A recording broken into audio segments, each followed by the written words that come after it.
Welcome to Worth Following, Episode 2. I'm your host, Mark Legvold, the lead consultant at Roots to Sky. Hey, last week was all about practicing greeting others and building a community in your workplace just by the simple hello, good morning, good day. So before we really get going, hi, I hope everybody's doing well and they had a good holiday break.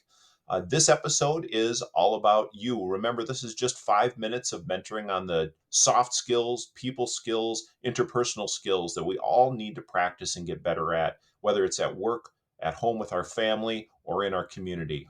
Doing these simple things can make our culture and our climate where we live, work, and play a little bit better every single day. Just like a little drop of water can change your glass's color of skills a little bit each week.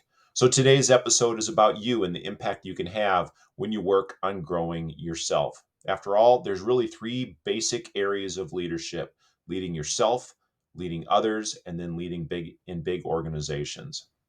So let's talk about the first level, and that's leading yourself. Lots of mentors and lots of coaches out there that'll help you build goals. And goal setting is an important skill, especially when you're leading yourself. But that's not what we're going to talk about today. Let's talk about what really motivates you. I'm sure a lot of you have read and watched some videos and listened to some good podcasts about defining your why. And what is it? Is it money? Is it power, promotion, more notoriety, an easier life, better work life balance? If you haven't really clearly defined that, you're really missing out on what's going to drive you and make those decisions in the split seconds sometimes leaders need to make it.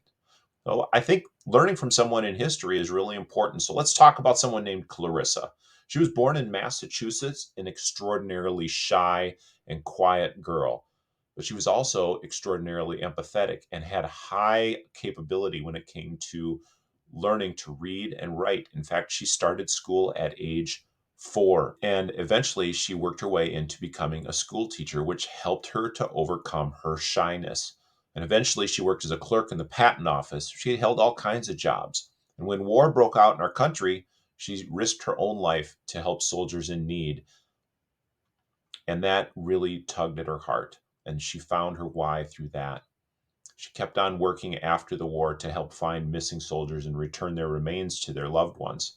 Clarissa even traveled overseas to help other countries that were at war and their war fighters to give aid and comfort to them on the battlefield.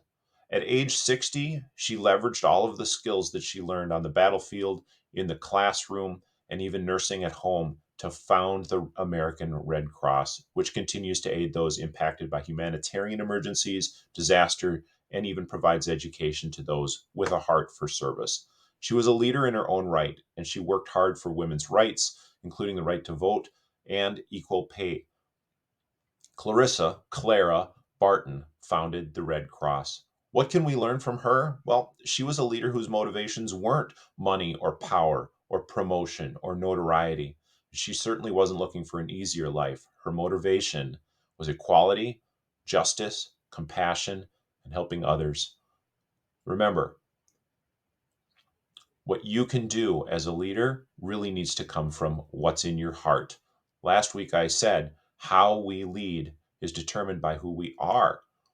If who you are is clearly defined and you do a little bit of work or soul searching, what you do and how you do it will become a lot easier. At least it'll be better defined. And everybody that you lead, including yourself, will always know where you're coming from, especially if you work hard at communicating it.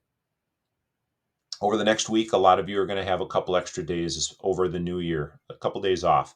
As a takeaway this week, to become a leader worth following, take some time. Define what drives you to be a successful leader. Challenge yourself to look closely to see if you're a self serving motivation or if your motivation is to serve others in your life.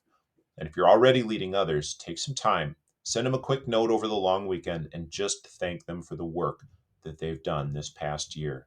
See you next time on Worth Following Weekly, where we'll explore a little bit more about becoming a leader worth following by better defining our motivation and how that actually helps us with how we get things done in the workplace. If you've got a skill you're struggling with as a leader, drop me a line at rootstoskyconsulting.com or hit the comment section and I'll try and cover it in an upcoming episode. We'll see you next time.